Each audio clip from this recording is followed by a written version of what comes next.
Langton. Oops. I'm Nancy Langton, Associate Dean of Accreditation and Strategic Initiatives at the Lewis College of Business, Brad D. Smith Schools of Business at Marshall University. I'm excited to be with you today. Welcome to the Herd Insight Small Business Webinar Series. We thank you for taking the time to attend this event today.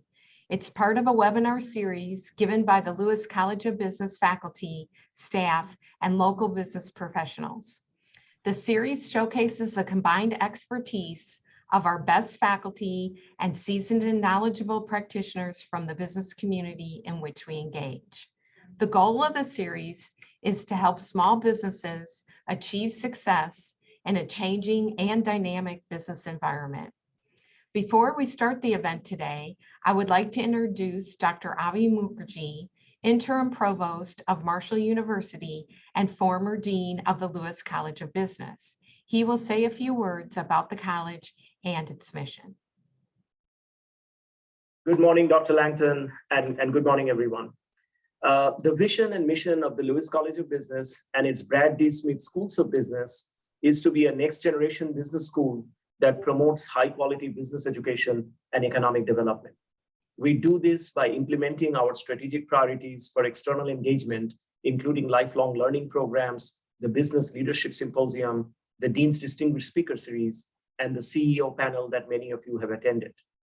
The College of Business also has outreach centers, including the Center for Entrepreneurship and Business Innovation, or the I Center, that helps small businesses innovate with a focus on design thinking techniques, the BB&T Center for Leadership that promotes consulting and research projects between students and the community, and the Transformative Sales and Service Center that provides sales training and networking opportunities.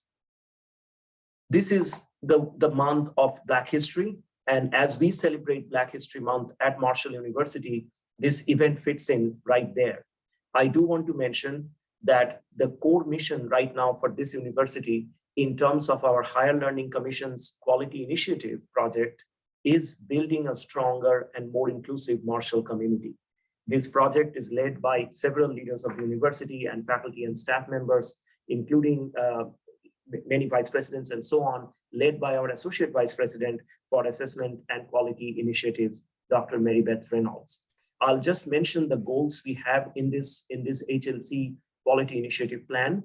The first goal is to increase students' readiness to work and live in a global and otherwise diverse community by providing them opportunities to grow and learn through contact with others who come from cultures, races, or backgrounds different from their own.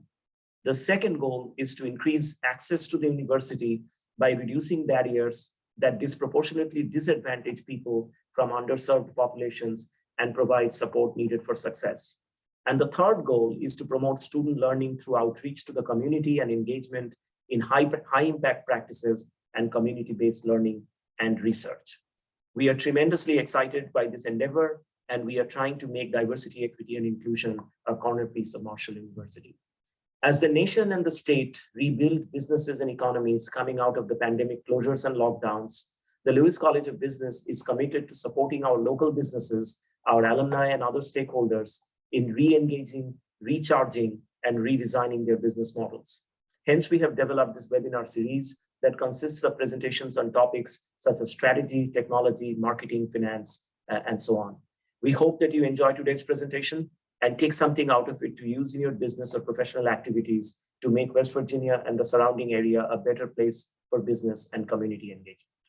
I will now hand this back to Dr. Langton. Thanks, Provost Mukherjee.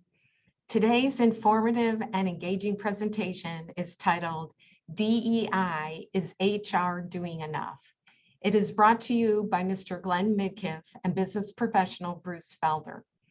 Glenn is the college's director for the John F. Rahal Center for Strategic Engagement. He is also the interim chief of staff for the provost. Glenn has a Master of Science degree in Human Resource Management. Bruce is the Director of Human Resources here at Marshall University. He is a certified senior professional in human resources, SPHR, and a senior certified professional in human resources, and that's a SHRM certificate, SCP. Glenn and Bruce will explain more about taking the lead in diversity, equity, and inclusion in your organization. Please feel free to use the chat function throughout the presentation. Glenn and Bruce will answer these questions at the end. I now turn it over to our presenters. Thank you, Dr. Langton and Dr. Mukherjee and Dr. Archambault. We appreciate your invite, and I'm excited about this presentation and this discussion. You know, in organizations all across the country and globe, diversity is growing, not only in terms of race, culture, and gender identity, but more generations as well. People Absolutely. from all different generations working side by side in record numbers.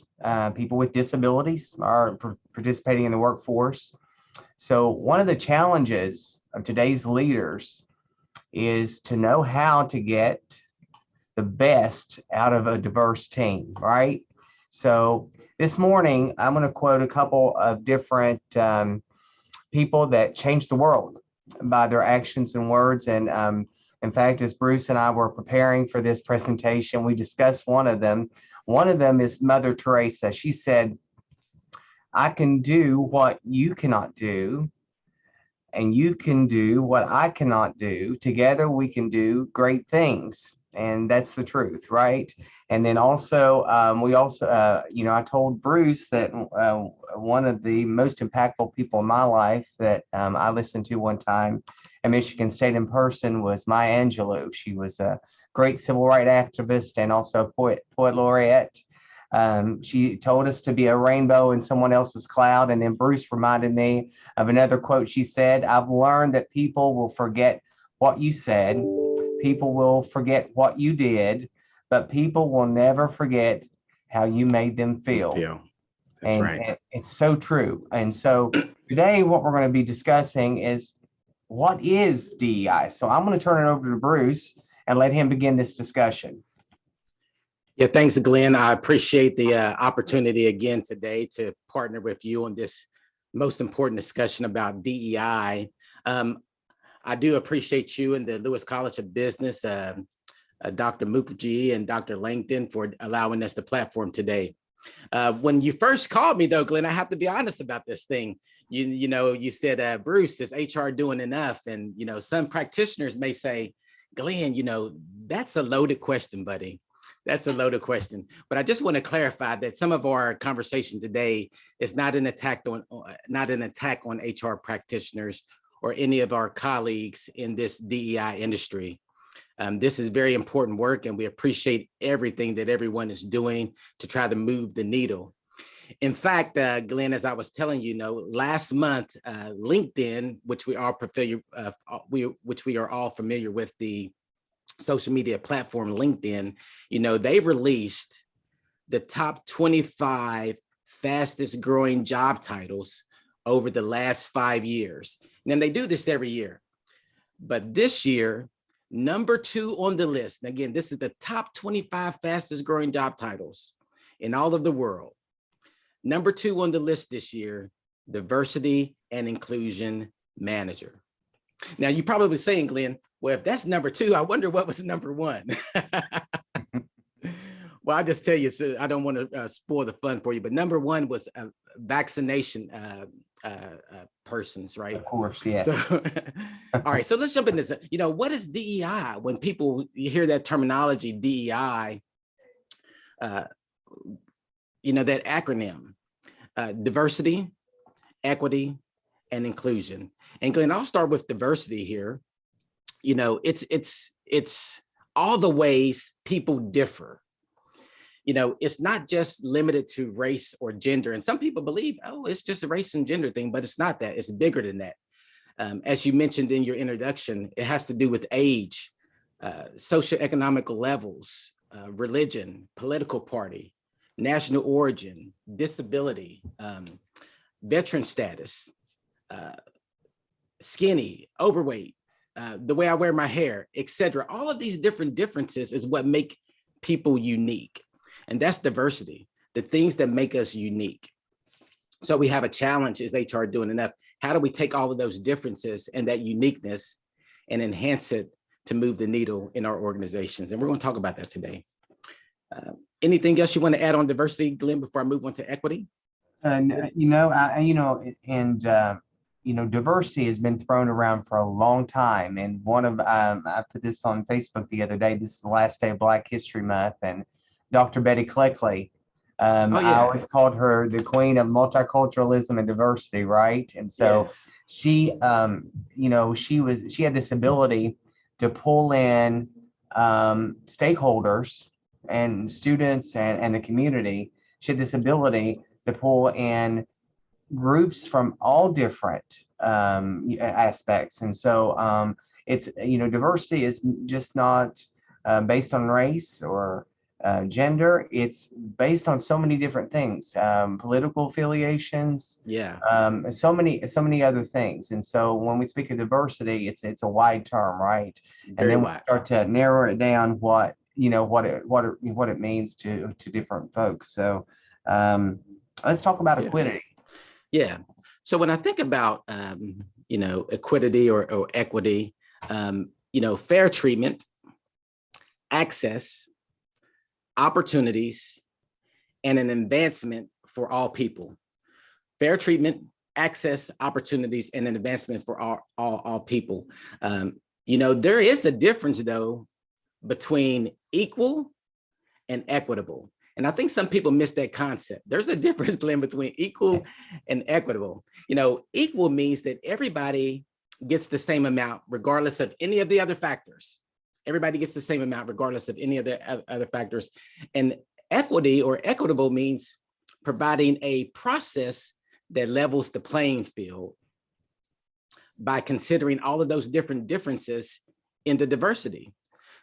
So I'll give you an example that may help put this together. Me and my brother, my older brother, Bobby, we were about a year and a half apart.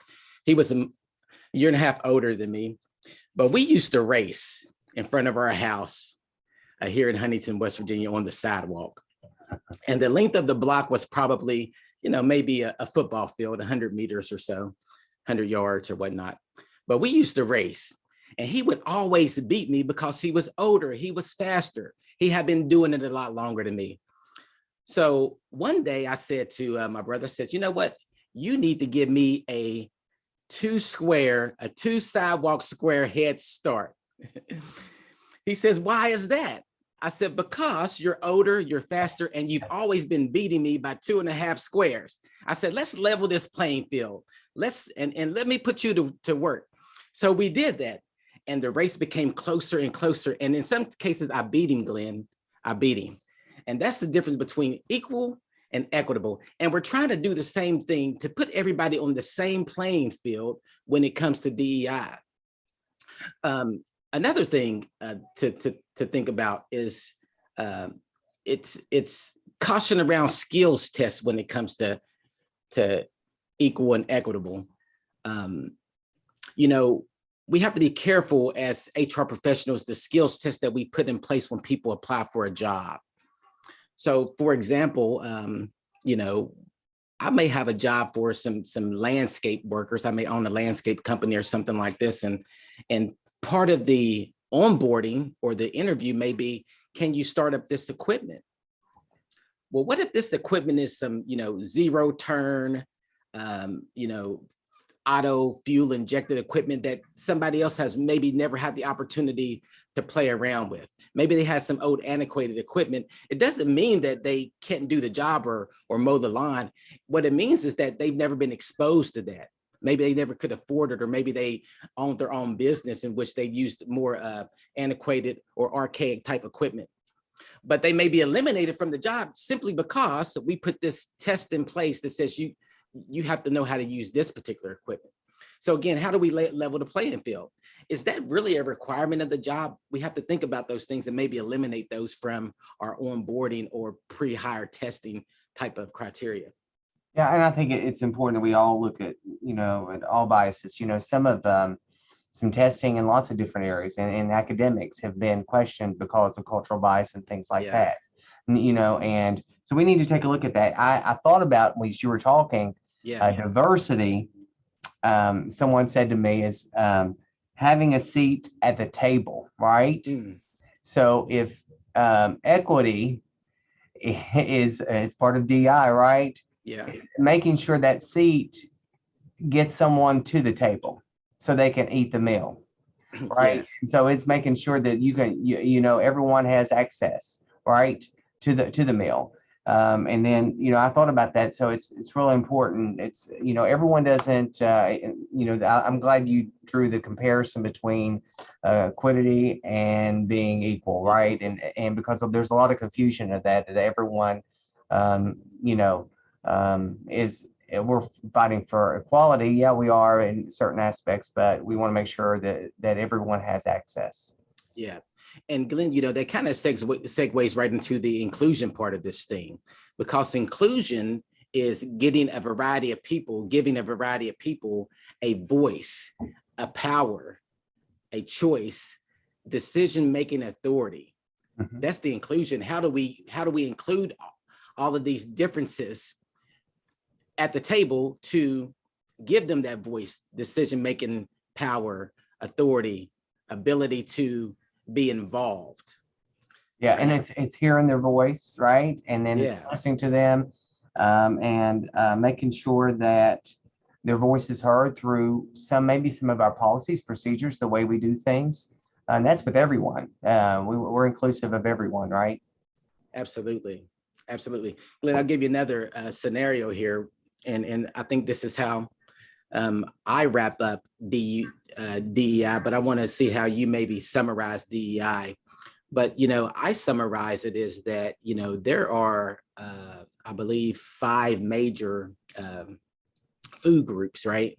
You have your fruits, your veggies, your dairy and your protein and your grains and all of that. Now, me personally, I'm a meat and potatoes type of guy. If I could live on meat and potatoes every day, that would be great. But the older I get, the more I realize I need those fruits and veggies in my life, right? And that protein. But imagine though, if I excluded the fruits and veggies, right? How many less meals and opportunities would I have the power to invest in and to create, right? I'm limited to just meat and potatoes. Mhm. All of these other things. And when I think of diversity, we have to give equal weight to those fruits, the dairy, the veggies, the grains, so we can make a complete meal and not just be limited to a siloed area, right? I think of you mentioned food. You went there, so I will say that a lot of people have said in the past in that respect to diversity is that we're a boiling pot, right? We're a pot. Well, and I think instead of that, we're more. And I heard someone say this the other day. We're more of a salad. I'm on keto, right? Yeah. I'm on keto, so I like my salad. So I enjoy every different aspect of my salad, the tomatoes, the lettuce, and add some protein to it, and some Yeah. different aspects, and you appreciate every different aspect of that salad. And Yeah. we're all different, and there's a difference between also tolerating someone and then also appreciating them and listening to what they have to say. So let's get on to what is the value of DEI. And was it important to HR? Was it important to organizations? Wow. Yeah, that's a great question, Glenn. The value, that return on investment, right? The value of a diverse workforce, it's a competitive advantage. It's a competitive advantage. We have access to more people. We have access to do more. We can create more. We can solve more. We can enhance more learning opportunities that inspire our students here on campus. More access to knowledge, access to different backgrounds and experience, access to people, networks, and opportunities, more access to resources. I mean, there's value in it. What do you think some ROI is on DEI? I think the employee experience. So, with being included, feeling like you belong, so it has an impact, right? So it's been linked to job performance, increasing job performance, reduction of sick days, Yes. drop of in turnover risk. And so if people feel like they belong, right, they want to stay. I love Marshall for that reason. I feel like I belong, and other people do as well. And you can see people that have been here for years and years and years, 40, 50 years of staying. Yeah. It's because we feel like that we belong and we're valued. Yeah. The other thing is we talked about employee retention, talent attraction, performance. It says organizations with an inclusive culture are 3 times as likely Wow. to perform highly and 8 times more likely to achieve better business outcomes. There's better profitability. Companies in the top quartile of ethnic and cultural diversity on executive teams outperformed those in the 4th quartile by 36% in profitability. So Wow. there's an ability to have some mobility. Employees using employer education benefits achieve 43% in incremental wage gains. So there's a big, and then also we're a rich tapestry. So innovation is important. It's important to get people's different perspectives in business decisions. So all of these are important things. As it's a return on investment. It should be an organization's. It should be embedded in the organization's strategic plan. How Yes. they move forward. So they can be the best they can be, right? And with all the different people and including all of their stakeholders. Yeah, Glenn, you had mentioned 2 things there that struck my ear that I want to go back and touch on real quick. Yeah, you said the ability to attract top talent, right? When I think of organizations, whether you're a hospital, a marketing firm, higher education, whatever your industry is, other companies around you, we can all have the same buildings, the same equipment, the same procedures, the same processes and programs, but it's nearly impossible to have the same people. And talent is what I call the great separator, right? And why would you want to limit yourself to just the talent pool around the meat and potatoes when you can have the talent pool around all of those other food groups, right? The talent pool around all of those other differences, those backgrounds where people come from. I mean, everybody, there's a lot of talent there, and why limit yourself? And so that's the great separator. We can't have the same people. The other thing you had said, Glenn, that I thought I want to point out is the, you asked the question, why is it important? Is it too simple just to say because it's the right thing to do? Why is it important? Because it's the right thing to do. Our workforce should be a reflection on the population that we serve and represent. Absolutely. Yeah. And, It's the right thing to do. And from a business perspective, and I will say this again, companies that are more gender and racially diverse outperform their peers in innovation, effectiveness, and see improved financial performance. Yeah. From a business perspective, you want to have that diversity. That's something, because it's right, and it's a good return on investment, right? Yeah. You're investing in all of these programs and DEI and your recruitment and your retention. You're going to have great results from them, and there'll be financial results too. Yeah. So, what can employers do, to create this, environment where they, where they're succeeding in DEI, where they're, excelling as a true diverse organization? What's HR's role in it? Yeah, great question, Glenn. Employers have to work with senior leadership and, their board of governors or whatever to create a core value and a clear vision for DEI. It has to be a clear vision that's at the core of that organization. And, as you mentioned earlier, once you've set that clear core value or that mission, then we have to assess all of those workplace policies, practice, benefits, and see where we can make the bridges and fill in the gaps to help out employees to level that playing field. And once you're able to do that, Glenn, I call it the golden thread. I mean, you're taking that that DEI concept, and you're threading it through, you're weaving it through your entire organization and connecting it all together. So that's what we could do. Yeah, I mean, I think, we got, all of us can do a better job, right? And so with DEI, and and I'll get back to the strategic plan. It needs to be a priority, right? It needs to be written down. It needs to be documented, and we need to fill in the gaps to make sure that everyone's represented, with DEI. Yeah, Glenn, I like the opportunity to, once we hardwired into the organization, we built those core values, then we have to take the other step for training employees, creating ambassadors, train the trainer, to make this part of the culture, right? And truly HR practitioners, this is what I call an ouch and amen moment. We have to be keepers of the culture. So once we establish those core values, create that golden thread, we have to be keepers of the culture and be willing to call out when things are not aligned with our values for DEI. We have to call it out. We have to say that's not who we are. Mm-hmm. I mean, when you say DEI training, what does that entail? Is that I mean, and that's probably been challenging during COVID, right? To do training in person. What type of training options are out there? Oh, Glenn, that's a great question. Okay, so when we think about DEI, it's a way to get people to realize and recognize the value of the differences.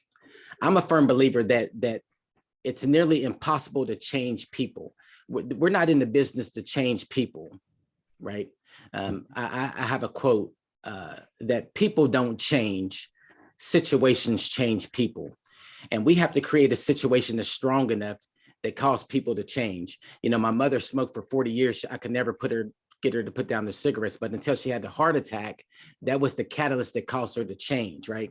So with the DEI, once we create a culture so great and we train people to realize that the differences are so unique to Marshall and so great for our organization, then I think that the employees will change. We got to create that culture. So the training, it can't be a once a year type training.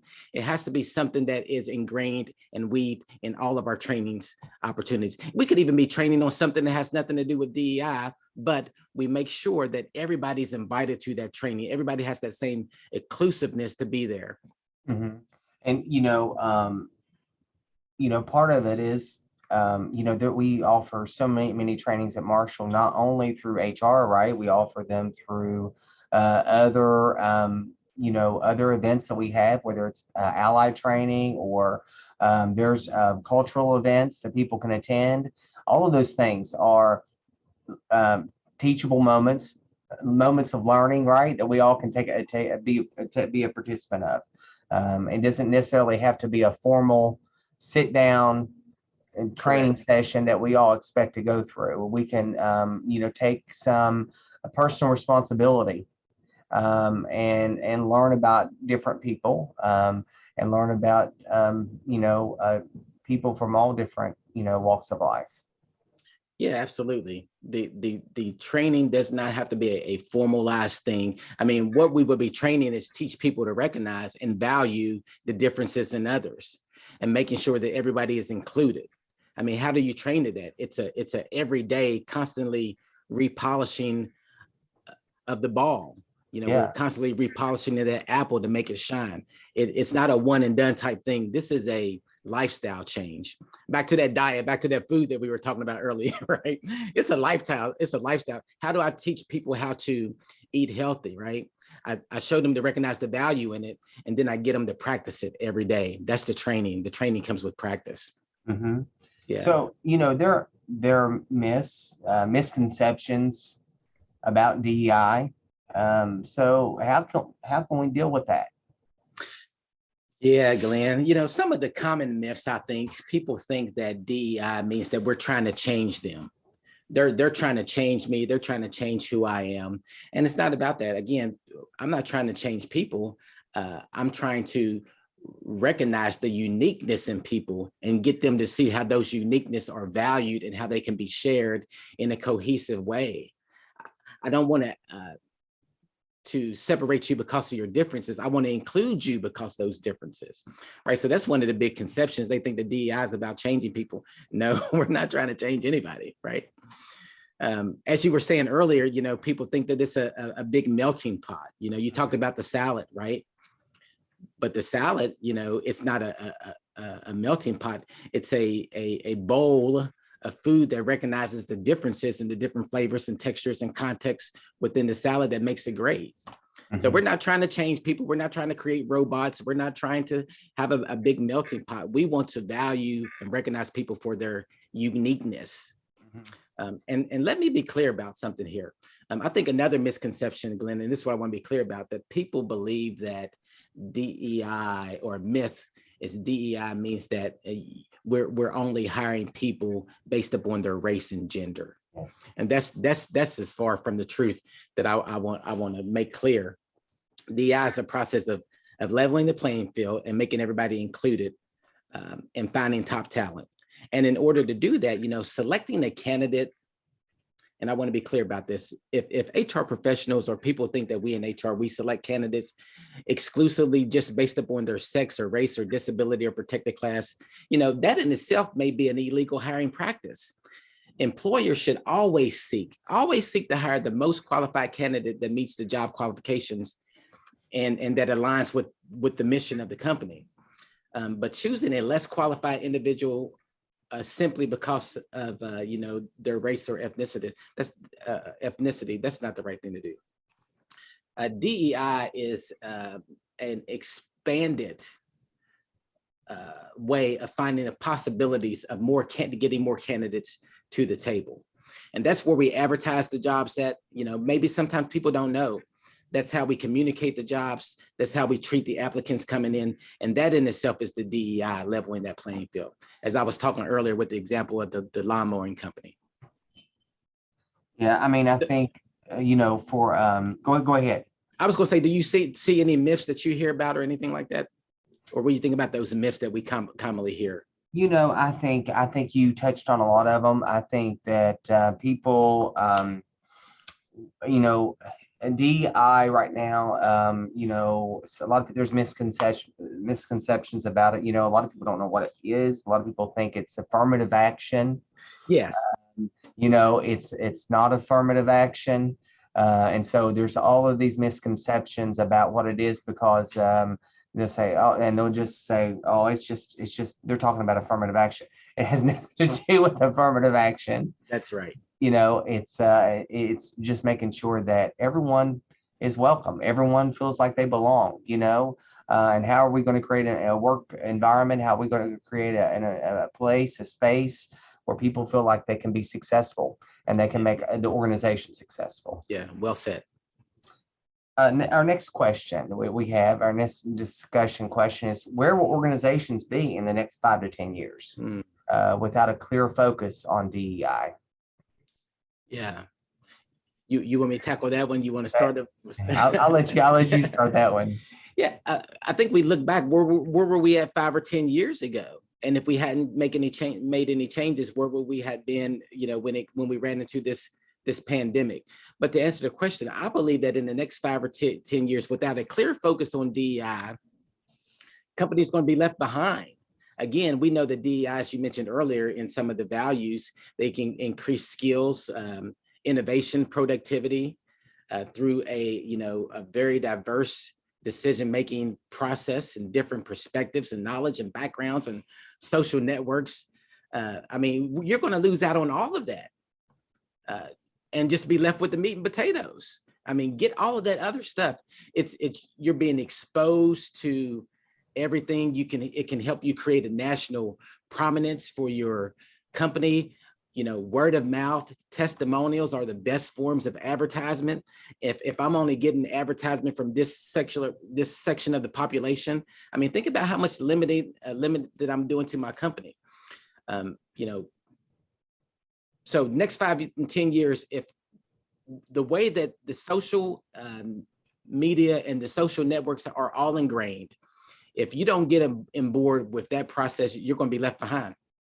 Yeah, I think one of the things that companies really need to think about, organizations need to think about, is the analytics piece of it. Okay. And Yeah. it's measuring, their training, performance and management, inclusiveness that they have with their recruitment policies, anti-racism training, all of those things. They need to look at a lot of the metrics. That's good, Glenn. Does their customer does their customer base or their client base reflect their employees? Yeah. I think they need to look at all of these things as they move forward in 5 to 10 years, and I think analytics is going to play a big piece of it.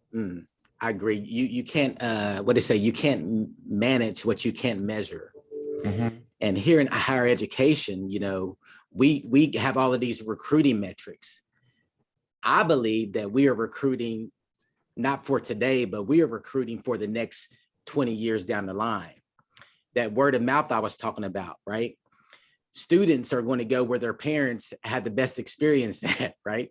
Mom and dad who's fitting the bill, right? If they had a great experience at Marshall University, more than likely they're going to send their children to Marshall University. Imagine in this diverse world that we're going to be living in, if we can create the population now where students and people want to come and work and go to school at Marshall University, that's going to give us the opportunity 20 years down the line to expand our portfolio to have people know about us. National prominence. Yes. We got to measure it though. You're right. Yeah, we got to measure it. And then, as we do recruitment, we need to look at the onboarding, right? The hiring process, and how we communicate it to the organization on our practices, right? So, what are some practices to make the hiring process equitable?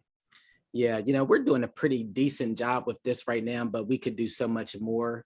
First, we have to find a way to attract more talent by casting a larger net. What are we doing to capture, those great minority groups, the Society of Minorities, like in the STEMs or other well-represented areas? Are we going to all of those, journals or trade groups or websites, those organizations to say, hey, we want you, right? Or we're just limiting ourselves to what I call post and pray. We post a job and we pray that somebody find it, right? So Glenn, we have to be more targeted, right? We have to be more targeted to go after what it is that we're looking for. Cast a larger net, I think is one thing that we have to do. Anything that you can think of in the hiring process? Well, and to be strategic, I mean, it needs to be a wide net, but we need to be strategic about it as well. We need to look at making sure that job posting is just not, like you said, which is great, post and pray, that it needs to be, it needs to be advertised appropriately in all sorts of different periodicals and newspapers and different aspects and online, that it's accessible, right, to everyone. Yeah, we have to, when we post those jobs, we have to review the requirements to determine if there's any type of discriminatory or systemic factors that's present within the job posting itself that may prevent someone from even wanting to apply, even though that they see it. It could be the way that something's worded or written or a requirement that says, I'm excluded from this job. So we can even work with the wording within the job to make it read more inclusive. Yeah, very good. I mean, I think that's an important piece. And, and we need to look at, I always tell my students, I advise a lot of students about career development, and I always tell them, look at, what the qualifications are, and then look at the preferred qualifications, because sometimes those can be different. And so sometimes you can put something in a job posting that will deter someone from applying or discourage them. And so I think that's an important piece to look at. And Glenn, I'll close that one out by saying, one of our is HR doing enough? Maybe something that we could do is look at those qualifications and make an assessment and say, does this person really need a master's degree, to do this work? Do they really need a bachelor's degree to do this work? So we have to check ourselves on those type of things as well. Yes, and there are a lot of we've talked about a lot of hurdles and obstacles, barriers, that face HR, that face departments and regarding DEI. So what can we do to overcome some of those things? Well, in closing, Nancy's back on here. I think our time is running out. She's smiling real big, but I'll make this one really brief. Well-defined goals is something that we can do. Well-defined goals that we talked about earlier. A dedicated budget to DEI, to that training. What is the budget? Training that is aligned with the organization's DEI values. We can do DEI training all day, but if it's not aligned with those core values, then we're missing the mark, right? Ownership and accountability. It's an ouch and amen moment. When we see something wrong, we got to fix it. We're keepers of the culture. And again, empowering our internal and external experts to be better, to get them to training to be better, to share it with the masses. I think those are things that we're facing, some obstacles and hurdles that we can get past. Nancy, I think we're ready to turn it over to you for questions. You're still on mute, Nancy. Okay, can you hear me now? Yes, Dr. Langton. Great. Thank you for a very interesting and really informative presentation on DEI. We now have some questions that were posted in the chat function. I'm going to go ahead and read the first one. It says, can you give an example of how to implement a policy to give everyone a seat at the table? Yeah, so creating a policy around DEI to give everyone a seat at the table. Now, of course, we're not going to word that as, everyone is going to have a seat at the table. That is a cultural ingrainment that we have to embrace as an organization. That those policies, the way that we write that DEI, it's valuing inclusivity. So I think, okay, Nancy, let me back up. Here's how we do this. Do you create a policy? I don't think this is in policy form. This is what you do here. You create this in your core values. That's right. This is the, you got it. Yeah. This is where we would put that in the core values, and we hold employees accountable for those core values. It's a standards part, of conduct. It's ingrained in your mission statement, your vision statement, your core values, all of those things. It doesn't necessarily have to be a policy, but it's the way you communicate, your overall mission and your overall goals for your organization. Yeah. Our Marshall Creed, we have a creed at Marshall. That creed at Marshall, that's where we need to ingrain that DEI. This is who we are. Great, thank you. That helps a lot. Okay, I have another question. Since in the beginning you were talking that diversity has such a broad meaning, does this make it harder for some companies to keep up? How do you keep up with the kind of this changing, evolving, broad definition of DEI? Yeah, so diversity means unique. It's a difference. And there's we can sit here and we can define and go through all of the differences that people have. And so I think the question is, how do you get your arms wrapped around all of these differences? Well, you never will.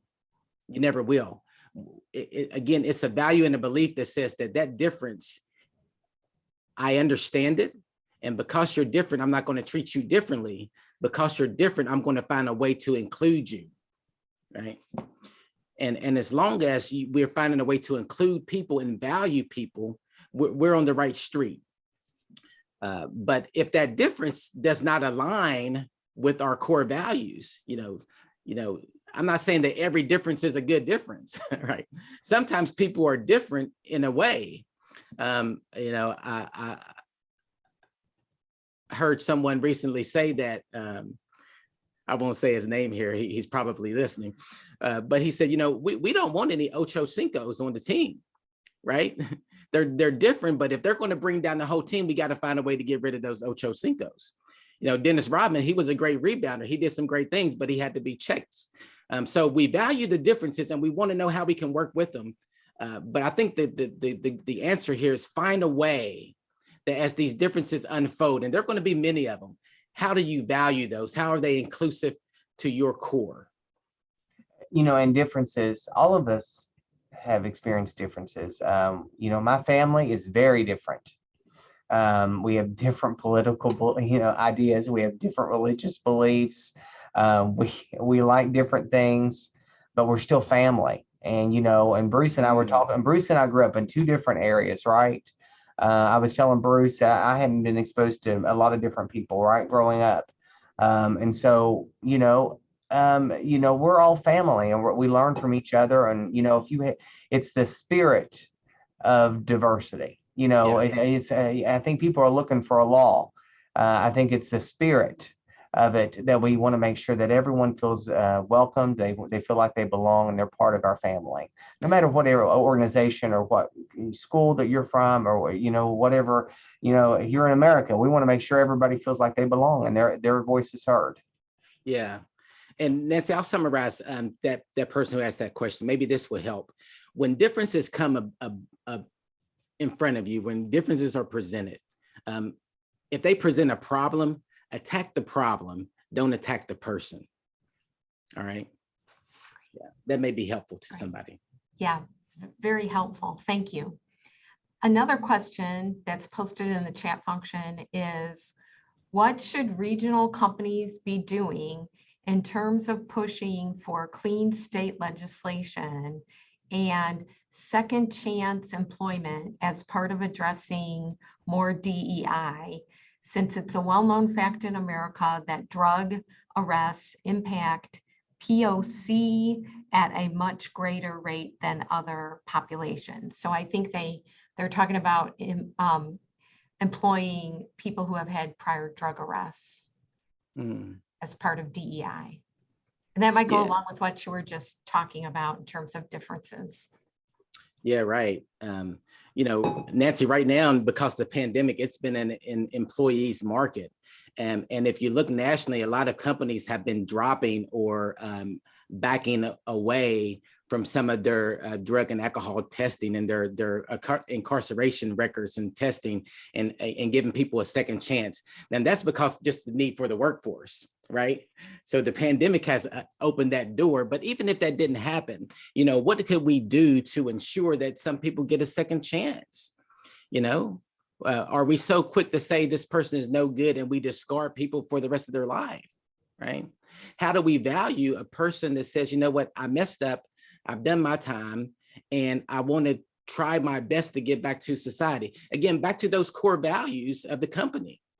If your company has core values that's willing to give people a second chance, then, honor that, come up with some rules and regulations around it, policies or procedures or whatever, and honor it. That, find a way to ensure that person, whoever it is, whether they messed up or they never messed up, everybody is accountable to that core DEI value of your company. And if they're not valuing those things, then I think you have to think about offboarding regardless of whether they messed up in the past or never messed up or never had a strike on their record.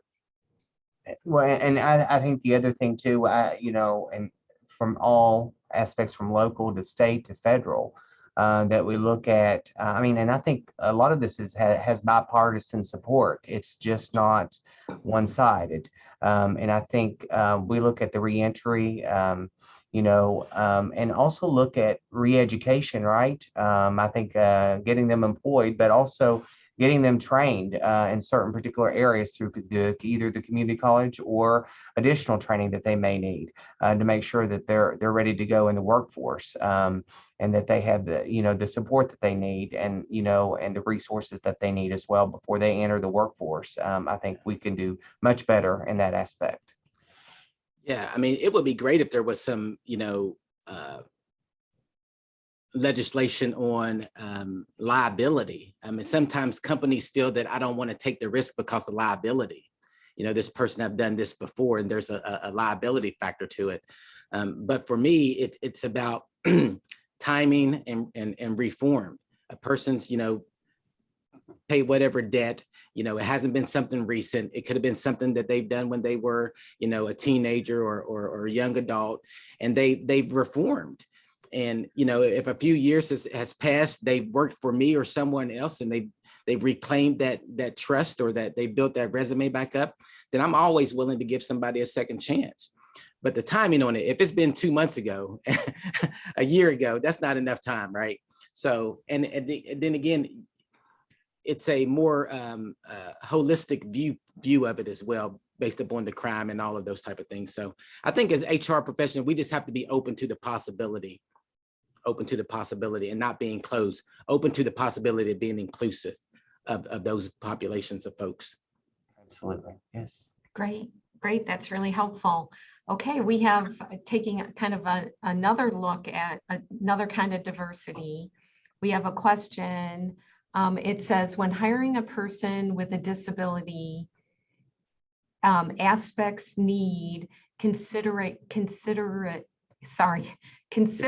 not discussed today. For example, an online application accessible to screen readers or screen magnifiers for visually impaired applicants. For a person with hearing loss, is a training video closed captioned? I believe more training for HR professionals in these areas would be helpful to grow disability employment. So maybe just talk a few words about these areas of disability in terms of DEI and DEI practices in a company and hiring. Yeah, that's a great question. And a lot of this is training for HR professionals and business professionals in general. A lot of what was mentioned in that question are actually laws. You know, we are required to make, accessibility within reason for applicants applying for positions. Our websites, if you have a website that is geared towards, selling something, or you have to make those websites accessible to the disabled person. There's actually I forget offhand, Glenn, but there's another website, I'll have to find it, that you can go to, type your website in, and they'll tell you if your website has been disability. ADA? Yes, yeah, that's right. Mhm. Yep, with the hearing impaired and all of those type of criteria in it. Yeah, we just got to do a better job at it. Well, and I will say, Bruce, one of the things we offer at Marshall that we don't talk about enough is we have a certificate in accessibility awareness, and that's offered through the university. And so we have that degree, that program. It's a 12-hour accessibility awareness certificate. Wow, that's great. They have to take HR 332, HR for special populations, management 615, technology and innovation management, MIS, digital accessibility policies and strategies. And they also have an internship. So we have programs that are available for them if somebody wants additional training. They're right here at Marshall University. Well, that's a good plug there. Thanks, whoever asked that question. Absolutely. We have a solution for that. Great, yeah, and that is offered through the Lewis College of Business. Yes. Okay, thank you. I have another question. Since this webinar is for small businesses, someone's wondering, what can a company that say only has 10 or fewer employees do in terms for kind of catching that spirit and the values that DEI can bring to a company? Yeah, regardless of the size of your company, I think that the smaller the company is even, better for this matter. It'd be easier for you to get the message out. But sit down and write out what's important to your company. What are your core values? Really sit down, take some time to identify that. Who do you want to be known as? How do you want to be represented? If we were giving your eulogy today, what would you want us to say about you, right? And those are your core values. Those are the things that you're passionate about your business, right? And Start with building those first. And then once you build those out and you know what that looks like, then you start training to that standard. And then you have to keep that culture. If something happens that doesn't meet that core value, that standard, you have to call it out and provide some additional training on it until you get some employees who are all either committed to the mission or they self-select out and says, this company is not for me. They'll go find another company in which has values that are better aligned with them. Absolutely. And I would say, the reason they should value DEI for small business is because customers are diverse. Customers come from all different backgrounds, and so they need to make sure that that they're reflecting their customers, and they need to make sure that they are increasing their profitability through. And I would say Gen Y, Gen Z values DEI extremely, and so that's a population that they can reach out to. Yeah, small business is representation also. I mean, people have large networks. I bought something at this local business. I'm going to go post it and share it with my network. And it could be a population or network that you would have never reached out to from an advertisement perspective, right? So the more you can attract, this is where the world is going. That's why the question was asked earlier, in 5 or 10 years, if we don't embrace DEI now, where's that company going to be? Where would we be? I think we'll be left behind. Great question. Okay. We have time for one more question, and I'm going to ask this question, and it can go to either of you or both of you. What would you say has been the greatest lesson that you've learned through dealing with DEI? The biggest, greatest lesson you've learned? And that can be personally or professionally. Glenn, I'll start. For me, Nancy, the biggest lesson I learned it's a concept by Steve Covey. Seek to understand first before being sought to be understood. There's so many small nuances that people value, that people say, that people do, that you may not even realize that you have offended them, or vice versa. So always seek to understand, really get to know and listen before reacting. DEI is not something. This is not. Well, that's it for me, Glenn. Right there, I just got it. Thank you. It just came to me, Nancy. DEI is not a shoot from the hip type of training. This is a strategic point and aim, measure twice, cut once type. Pull the trigger with DEI. You can't overreact, and you can't pull from the hip and shoot too fast. That's me. I think for me, DEI is a moral imperative. I think it's part of my fabric personally, to embrace people of different cultures, different backgrounds, different walks of life. And so DEI means a lot to me. And some of my mentors, I have a wide variety of mentors from all different backgrounds. And so it's personally important to me, and it's taught me to be an ally to those groups, to stand up for those groups. And I'll go back to Maya Angelou. One of the things she says that I really like: when we stand up, we must know that we're standing up for everybody. And so when I stand up, I'm a representative of Marshall, right now, and I stand up for everybody. I make sure that everyone, I try to make sure everyone's voice is being heard, and I'm listening, and I'm hearing what they have to say, and I'm making sure things are equitable. Right. So thank you, Nancy. Great. Thank you, Glenn, and thank you, Bruce. This has been a wonderful presentation and celebration of Black History Month and diversity, equity, and inclusion for all. Your words have been very inspiring and insightful today. This wraps it up for our Herd Insight Small Business webinar today. Stay tuned, everyone, for our next event. You should be seeing a flyer come out shortly.